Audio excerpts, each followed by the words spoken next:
Pemirsa, drama kasus ijazah Presiden ke-7 RI Joko Widodo kian melebar. Jokowi curiga ada agenda besar politik di balik kasus ijazah palsu dan isu pemakzulan Wakil Presiden Gibran Rakabuming Raka.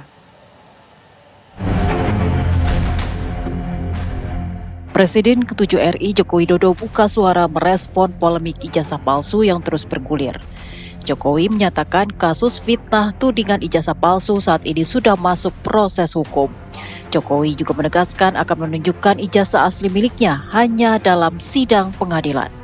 Jokowi mencurigai ada agenda besar politik di balik polemik ijazah yang berkepanjangan dan isu pemakzulan Wakil Presiden Gibran Rakabuming Raka.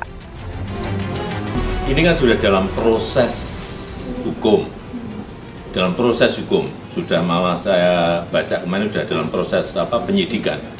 Ya sudah serahkan pada proses hukum yang ada, kemudian kita lihat nanti di sidang-sidang yang ada di pengadilan seperti apa. Artinya yang jelas saya ingin menunjukkan ijazahnya di dalam sidang pengadilan nantinya. Tidak ada rencana sama sekali untuk menunjukkan secara di luar sidang? Tidak, harus dalam sidang-sidang pengadilan yang ada nanti akan saya tunjukkan ijazah asli yang saya miliki. Saya berperasaan memang kelihatannya ada agenda besar politik di balik isu-isu ini, ijazah palsu, isu pemakzulan.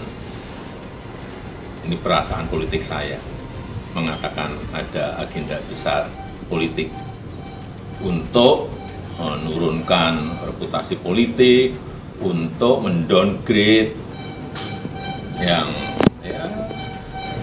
buat saya biasa-biasa aja. Menurut politikus PDIP Arya Bima, sebagai mantan Presiden, Jokowi mestinya bisa berbicara hal-hal besar dan strategis. Ia menilai tudingan Jokowi soal agenda besar di balik isu ijazah tak berdasar dan tak jelas. Analis politik Universitas Islam Negeri Jakarta menyebutkan apa yang terjadi saat ini terkait drama ijazah Jokowi merupakan eskalasi politik yang sudah lama terjadi. Tapi mungkin Pak Jokowi itu merasa ini ada desain besar, bagaimana reputasi dan kredibilitas Jokowi yang mungkin selama ini dianggap mentereng oleh para pendukungnya seperti Mas Freddy dan seterusnya ini, secara perlahan ingin dirusak. Tujuannya apa? Dua hal saya kira.